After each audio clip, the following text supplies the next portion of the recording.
آج کی قسط میں غازی کا چوتھا باب اسٹارٹ ہونے جا رہا ہے۔ اس الجھی ہوئی صورتحال میں نے ساتھیوں سے مشورہ کرنا مناسب سمجھا اور ان کے ساتھ میٹنگ میں ہر ایک کا نقطہ نظر جاننے کی کوشش کی۔ دو ساتھیوں کا خیال تھا کہ رات کو عبدالکریم کو اٹھا لیا جائے اور اسے سمجھایا جائے یا مجبور کیا جائے کہ وہ ہمارا ساتھ دے۔ اگر وہ نہ مانے تو اسے وہیں ختم کر دیا جائے۔ ایک ساتھی کا کہنا یہ تھا کہ کرنل شنکر کے کمرے میں رات کو گھس کر اسے ہلاک کر دیا جائے اور اس کے بعد کمرے سے اس کا بریف کیس اور اہم کاغذات اٹھا لیے جائیں۔ یہ دونوں تجاویز تھوڑی سی بحث کے بعد رد کر دی گئیں۔ پہلی اس لیے کہ عبدالکریم اپنی ذاتی حیثیت میں کوئی اہمیت نہیں رکھتا۔ اٹھائے جانے کے بعد وہ اپنی جان بچانے کے لیے ہمارا ساتھ دینے کا وعدہ کر کے اس سے نہ صرف مکر سکتا ہے بلکہ ہمیں پکڑوا بھی سکتا ہے۔ کرنل کو اگر ہلاک کر دیا جائے تو اس بات کی کیا ضمانت تھی کہ اس کے کمرے میں موجود کاغذات وغیرہ کسی اہمیت کے حامل ہوتے؟ ہر دو صورتوں میں بھارتی سیکیورٹی نہ صرف بہت زیادہ چوکس ہو جاتی بلکہ میرے پکڑے جانے کا امکان بھی بڑھ جاتا۔ چونکہ کرنل شنکر سے ملنے والوں میں میرا نام سر فہرست تھا، بالآخر فیصلہ ہوا کہ ان دونوں کو فی الحال اسٹینڈ ٹو پوزیشن میں رکھ کر مزید کلٹیویٹ کیا جائے اور اپنے مشن یعنی کہ آرمی ہیڈ کوارٹرز میں پہنچنے اور وہاں معلومات کے حصول کے لیے روابط پیدا کرنے کی کوشش کی جائے۔ ہم نے فیصلہ کیا کہ اب اپنا پورا دھیان ہیڈ کوارٹرز کے سپرنٹینڈنٹ یشوت اور ان دو عیسائی سویپرز پر دیں۔ اگلے ہی روز ایک ساتھی کے ہمراہ چھٹی کے وقت ہم ہیڈ کوارٹرز کے قریب بس اسٹاپ پر پہنچ گئے۔ ہم یشونت کے ساتھ ایک ہی بس میں سوار تھے اور میں نے اس کا گھر بھی دیکھ لیا۔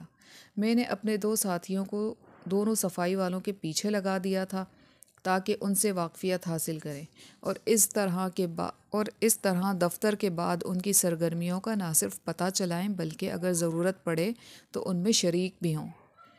دوسرے ساتھیوں کی ڈیوٹی لگا کر دفتر کے بعد وہ یشونت کی سرویلنس یعنی کہ نگرانی کریں اور جس شام وہ گانا سننے کے لیے جائے تو ان میں سے ایک اس کا پیچھا کرتا رہے تاکہ اس بالا خانے کی نشاندہی کر سکے جہاں یشونت موجود ہو، اور دوسرا ساتھی مجھے بلانے کے لیے اس علاقے میں چاوڑی بازار کے شروع میں ہی ایک ریسٹورنٹ میں آئے جہاں ہر شام 7 بجے پہنچ جایا کروں گا۔ یہ مہینے کی شروع کی تاریخیں تھیں۔ اس ریسٹورنٹ میں مجھے زیادہ انتظار نہیں کرنا پڑا۔ غالباً تیسری یا چوتھی شام تھی جب میرے ساتھی نے ریسٹورنٹ میں آ کر مجھے اشارہ کیا اور تھوڑی دیر بعد ہم اس بالا خانے کے نیچے کھڑے تھے جس میں یشونت گیا تھا۔ میں نے ایک ساتھی کو رخصت کیا کیونکہ اس شام میرا پروگرام صرف یشونت سے ملنے اور اس سے تعلقات پیدا کرنے کا تھا۔ میں بالا خانے کی سیڑھیاں چڑھ کر اس سجے سجائے کمرے میں پہنچ گیا جہاں ناچ گانا ہوتا تھا۔ نشست فرشی تھی، چاروں طرف گاؤ تکیے قرینے سے رکھے ہوئے تھے۔ ابھی محفل شروع بھی نہیں ہوئی تھی۔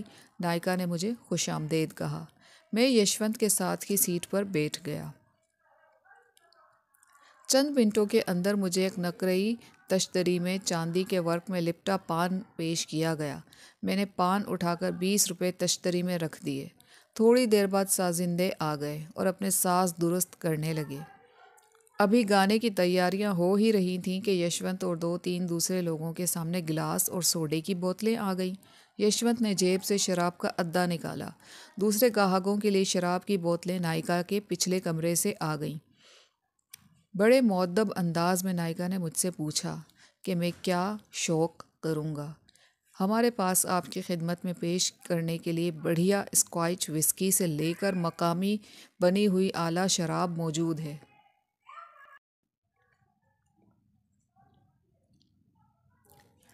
آپ حکم کریں۔ میں نے اسے کہا آج میں پینے کے موڈ میں نہیں ہوں، اس لیے کوئی صرف ٹھنڈا مشروب پیوں گا، اور تھوڑی ہی دیر میں یک وقتہ 2 کوکا کولا کی بوتلیں میرے سامنے رکھ دی گئیں۔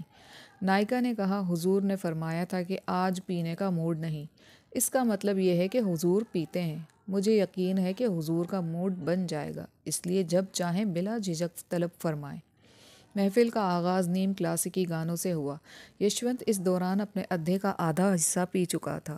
میں یشونت پر کڑی نظر رکھے ہوئے تھا کہ اس کی نظر کرم کس طوائف پر ہے۔ نیم کلاسیکی موسیقی کا دور ختم ہوا۔ اس دوران 3 نوجوان طوائفیں اپنے پیروں میں گھنگرو باندھنے لگیں۔ یشونت نے بوتل میں بچی ہوئی ساری شراب گلاس میں انڈیل لی، تھوڑا سا پانی ملایا اور غٹا غٹ چڑھا گیا۔ ان تینوں طوائفوں نے تمام تماش بینوں کے درمیان میں آ کر سب کو فرشی سلام کیے۔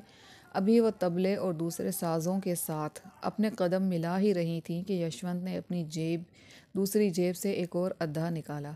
وہ بھارت کی بنی ہوئی رم شراب کی ایک قسم پی رہا تھا۔ چونکہ پوری بوتل گول اور ادھے چپٹے ہوئے تھے، اس لیے بآسانی جیبوں میں آ جاتے ہیں۔ یشونت نے دوسری بوتل سے بھی کچھ رم نکالی، گلاس میں انڈیلی اور اسے چڑھا گیا۔ اب وہ پوری طرح سے نشے میں چور تھا۔ جب گانا شروع ہوا تو ویل 1 روپے کی تھی۔ ناچنے والی تینوں لڑکیوں نے رقص شروع کیا۔ ان تینوں کے قدم اور رقص کے زاویے ایک دوسرے سے اتنے ملے ہوئے تھے کہ وہ ایک ہی جسم کے 3 حصے دکھائی دیتی تھیں۔ ان کے رقص نے گویا محفل کو گرما دیا۔ ویل اب 1 روپے سے بڑھ کر 5 روپے تک جا چکی تھی۔ مجھے چونکہ وہاں پر یشونت کو اپنی طرف متوجہ کرنا تھا اور طوائفوں پر اپنی امارات کا رعب بھی ڈالنا تھا، لہٰذا میں نے 10 روپے کی ویل شروع کر دی۔ بالا خانوں کا رواج تھا کہ جو زیادہ ویل پیش کرے گا اسی کے سامنے جا کر ناچنا یا ناچتے ہوئے بیٹھ کر ویل لینا ہوتا تھا۔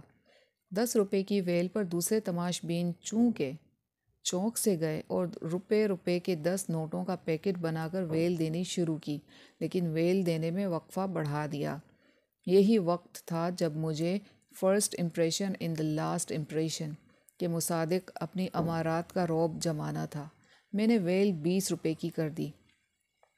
بالا خانوں کا اصول تھا کہ بیک وقت اگر 2 یا زیادہ تماش بین ویل دیں تو زیادہ ویل دینے والے کے پاس طوائف پہلے جاتی ہے۔ میں اپنے ہمراہ خاصی رقم لے کر گیا تھا۔ 20 روپے کے نوٹوں کی ایک گڈی کے علاوہ 100 روپے کے 60 نوٹ میرے پاس موجود تھے۔ بیک وقت میں نے اور یشونت کی مخصوص طوائف کو ویل دینے کے لیے اشارہ کیا۔ میرے پاس 20 روپے کا نوٹ تھا اور یشونت نے 10 روپے آگے رکھے ہوئے تھے۔ طوائف میرے پاس آئی اور ٹھمکے دکھاتے ہوئے نوٹ اکٹھے کرنے لگی، تو میں نے ایک اور نوٹ نکال کر پھر اسے بٹھا لیا۔ 20 والے نوٹوں کی گڈی میں نے اپنے سامنے قالین پر رکھی ہوئی تھی اور ایک کے بعد ایک نوٹ دے کر طوائف کو اٹھنے ہی نہیں دیتا تھا۔ یشونت نے اپنا ہاتھ جس میں 10 کا نوٹ پکڑا ہوا تھا پیچھے کر لیا۔ میں نے اپنا سلسلہ جاری رکھا۔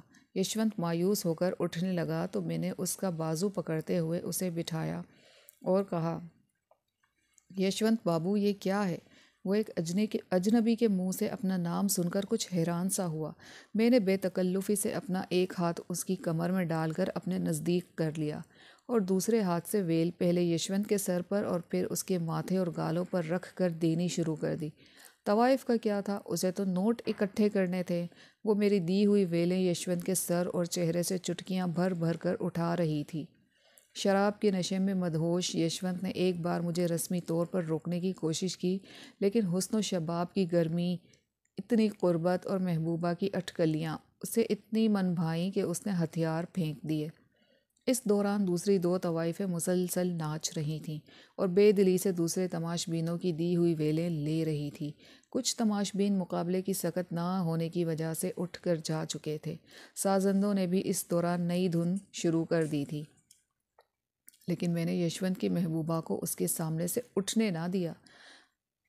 اگر میری ہر ویل کا درمیانی وقفہ 45 سیکنڈ بھی لگایا جائے تو 1 گھنٹے سے زیادہ یشونت کی محبوبہ کو میں نے اس کے سامنے بٹھائے رکھا۔ دوسری 2 طوائفیں ناچتے ناچتے بے حال ہو چکی تھیں۔ میری گڈی میں جب 4-5 نوٹ باقی رہ گئے تو میں نے 100 روپے کے 20 نوٹ نائکا کو مخاطب کر کے اس کی طرف پھینک دیے اور اس سے پہلے کہ میرے باقی 4-5 نوٹ ختم ہوتے 20 روپے والے نوٹوں کی ایک نئی گڈی میرے سامنے رکھ دی گئی۔ نائکا نے مجھ سے اب رقم اینٹنے کا سوچ کر رقص بند کروا دیا اور ایک طرف سے وقفہ ہو گیا۔ نائکا نے سب سے کھانے کا پوچھا۔ میں نے سیخ کباب اور پراٹھے منگوائے۔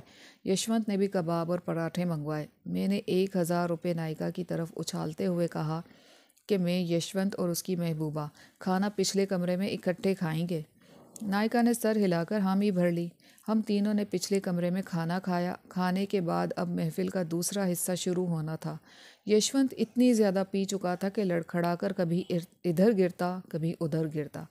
میں نے نائکا کو کہا ان کی طبیعت ٹھیک نہیں، اس لیے اب ہم چلتے ہیں۔